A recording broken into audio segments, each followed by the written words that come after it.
ആലപ്പാട് കരിമണൽ ഖനനത്തിന്റെ കാര്യത്തിൽ ഇടതുമുന്നണിയിൽ ഭിന്നതയില്ല എന്ന് വ്യവസായ മന്ത്രി ഇ.പി. ജയരാജൻ. സമരം നടത്തുന്നത് ആലപ്പാട്ടുകാരല്ല. എന്തിനാണ് സമരം നടക്കുന്നത് എന്നും അറിയില്ല.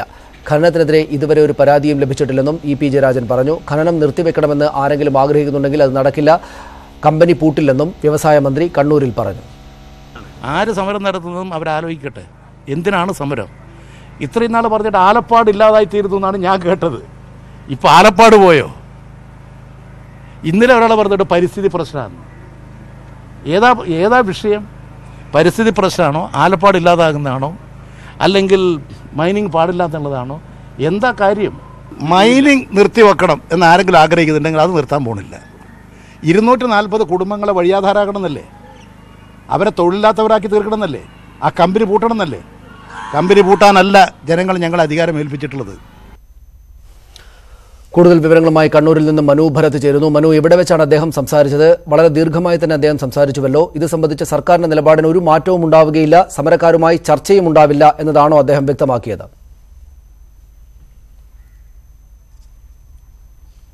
സനീഷ്, പാപ്പിനിശ്ശേരി, കണ്ണൂർ പാപ്പിനിശ്ശേരിയിലെ ഒരു ബഡ്സ് സ്കൂൾ ഔദ്യോഗിക പരിപാടിയിൽ നിന്ന് വ്യത്യസ്തമായി അത് സന്ദർശിക്കാനാണ് അദ്ദേഹം ഇവിടെ എത്തിയത്. ഈ ബഡ്സ് സ്കൂൾ സന്ദർശിച്ചതിന് ശേഷമാണ് മന്ത്രിയോട് നമ്മൾ ഇത്തരം ചോദ്യം ചോദിച്ചത്. സുദീർഘമായി അദ്ദേഹം ഇതേക്കുറിച്ച് സംസാരിക്കാൻ തയ്യാറാവുകയും ചെയ്തു. ഒരു കാര്യം വ്യക്തമായി അദ്ദേഹം പറഞ്ഞു, ഖനനം നിർത്തിവെക്കുന്ന ഒരു നടപടിയിലേക്ക് സർക്കാർ നീങ്ങില്ല, അത് ആരും തന്നെ അത്തരത്തിൽ ആഗ്രഹിക്കേണ്ട എന്ന് അദ്ദേഹം പറയുന്നു. മാത്രവുമല്ല, ഇത് സംബന്ധിച്ച് ഒരു അഭിപ്രായ ഭിന്നതയില്ല. CPI ഉൾപ്പെടെയുള്ള സംഘടനകൾക്ക് ഇതിനോടുള്ള അല്ലെങ്കിൽ വിയോജിപ്പുകൾ ചൂണ്ടിക്കാണിച്ചപ്പോൾ അത് എന്തിനാണ് ഈ സമരം എന്നാണ് അദ്ദേഹം ചോദിക്കുന്നത്. ഇതിൻ്റെ വിശദാംശങ്ങൾ വ്യക്തമല്ല. ആദ്യം ഇത് കടലെടുക്കുന്നു എന്നാണ് പറഞ്ഞത്, ഇപ്പോഴത് പരിസ്ഥിതി പ്രശ്നമാകുന്നു, പിന്നെ കുഴിയാണെന്ന് പറയുന്നു. കുഴിയാണെങ്കിൽ അത് മൂടാം, എന്താണ് പ്രശ്നം എന്ന് തന്നെ ബോധ്യപ്പെടുത്തുകയാണെങ്കിൽ അതിനുള്ള പരിഹാരം വ്യവസായ മന്ത്രി എന്ന നിലയിൽ ചെയ്യാൻ കഴിയും.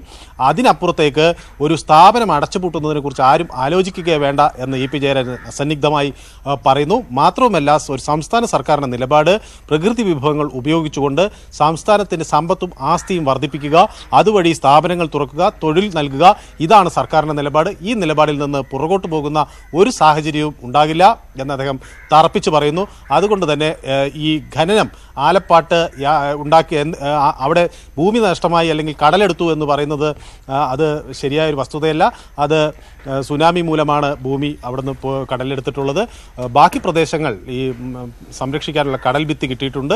കുറച്ച് പ്രദേശങ്ങൾ മാത്രമാണ് ഈ പുലിമുട്ട് നിർമ്മിച്ച് ബ്ലോക്കുകളായി തിരിച്ച് ഖനനം നടക്കുന്നത്.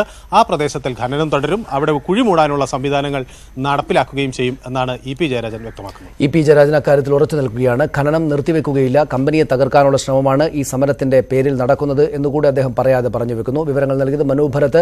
ആലപ്പാട് സമരത്തെ അപമാനിച്ച മന്ത്രി ഇ.പി. ജയരാജൻ മാപ്പ് പറയണമെന്ന് പ്രതിപക്ഷ നേതാവ് രമേശ് ചെന്നിത്തല.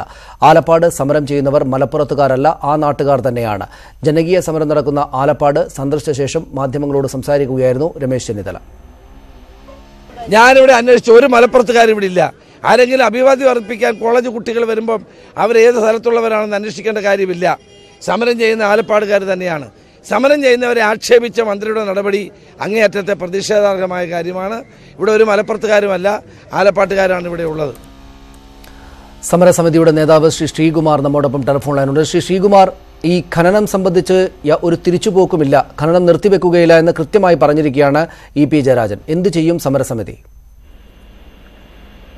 ഇതിന് നിയമവിരുദ്ധമായ ഖനനമാണ് അവിടെ നടക്കുന്നത്. എല്ലാ നിയമങ്ങളെയും കാറ്റിൽ പറത്തിക്കൊണ്ട് നടക്കുന്ന ഖനനത്തെ ഭരണഘടനയെ തൊട്ട് സത്യം ചെയ്ത ഒരു മന്ത്രി നിർത്തിവെക്കത്തില്ലെന്ന് പറഞ്ഞത് എന്തൊരു ജനാധിപത്യ വിരുദ്ധമായ നടപടിയാണെന്ന് ആണ് ഞങ്ങൾ ചിന്തിക്കുന്നത്. ഞങ്ങൾ വളരെ ശക്തമായി തന്നെ സമരം ഞങ്ങൾ മുന്നോട്ട് കൊണ്ടുപോകും.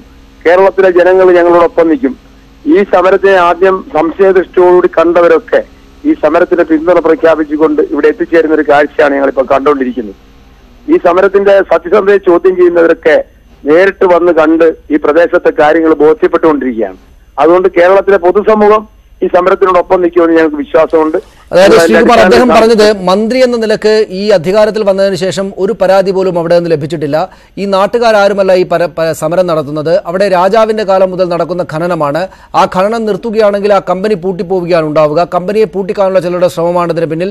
അത് നടപ്പാകാൻ പോകുന്നില്ല എന്നൊക്കെയാണ് അദ്ദേഹം പറയുന്നത്. ഈ പറയുന്ന സുനാമി അല്ലാതെ മറ്റു തരത്തിലൊരു കരശോഷണം വലിയ തോതിൽ ഉണ്ടായിട്ടില്ല എന്നുകൂടി അദ്ദേഹം പറഞ്ഞു വെക്കുന്നുണ്ട്. അതുകൊണ്ട് തന്നെയാണ് ഈ മന്ത്രി ഇവിടം വിസിറ്റ് ചെയ്യണമെന്ന് പറയുന്നത്. അദ്ദേഹത്തിന് ഈ നാടിനെ കുറിച്ചൊന്നും അറിയത്തില്ല. മന്ത്രി ആരോ തെറ്റിദ്ധരിപ്പിച്ചിരിക്കുകയാണ്. കൊല്ലം ജില്ലാ കളക്ടർ, തഹസീൽദാർ ഇവരുൾപ്പെടെയുള്ളവർ ഈ അടുത്ത സമയത്ത് പബ്ലിക് ഹിയറിംഗ് നടത്തി. പാരിസ്ഥിതിക കൊടുക്കാൻ പബ്ലിക് ഹിയറിംഗ് നടത്തിയിരുന്നു. പബ്ലിക് ഹിയറിംഗ് നടത്തിയ സ്ഥലത്ത് ഇവിടുത്തെ ജനങ്ങൾ ചെന്ന് പറഞ്ഞതാണ് ഇതിന് ദോഷമുണ്ട്, ഇത് ഖനനത്തിന്റെ ഫലമായിട്ട് ഭൂമി നഷ്ടപ്പെട്ടതാണ്, ഇത് നിയമലംഘനങ്ങളാണ്, ഈ നടത്തുന്ന ഖനനം നിയമം ലംഘിച്ച് നടത്തിക്കഴിഞ്ഞാൽ അത് അങ്ങനെ നടത്തുന്നവരെ തുറുങ്കിലടയ്ക്കേണ്ടതാണ്. അതാണ് നമ്മുടെ പരിസ്ഥിതി മന്ത്രാലയത്തിന്റെ നിയമം വന്നിട്ടുള്ള ജഡ്ജ്മെന്റുകൾ അങ്ങനെയുള്ളതാണ് എന്ന് നമ്മൾ പറഞ്ഞിട്ടുള്ളതാണ്. അതൊക്കെ രേഖപ്പെടുത്താതെ പബ്ലിക് ഇതുവരെ അങ്ങനെ എൻവയൺമെന്റ് ക്ലിയറൻസ് കിട്ടാത്ത ഭൂമിയിലാണ് IR ഇപ്പൊ ഖനനം നടത്തിക്കൊണ്ടിരിക്കുന്നത്. ശരി, വളരെ നന്ദി ശ്രീകുമാർ. കൂടുതൽ വിശദമായിട്ട് നമുക്ക് പിന്നീട് സംസാരിക്കാം, സമയമില്ലാത്തതുകൊണ്ടാണ്. സമരസമിതി പിന്നോട്ടില്ല, സമരം തുടരുമെന്നാണ് ശ്രീകുമാർ, സമരസമിതിയുടെ തലപ്പത്തുള്ളയാൾ, അദ്ദേഹം പറയുന്നത്.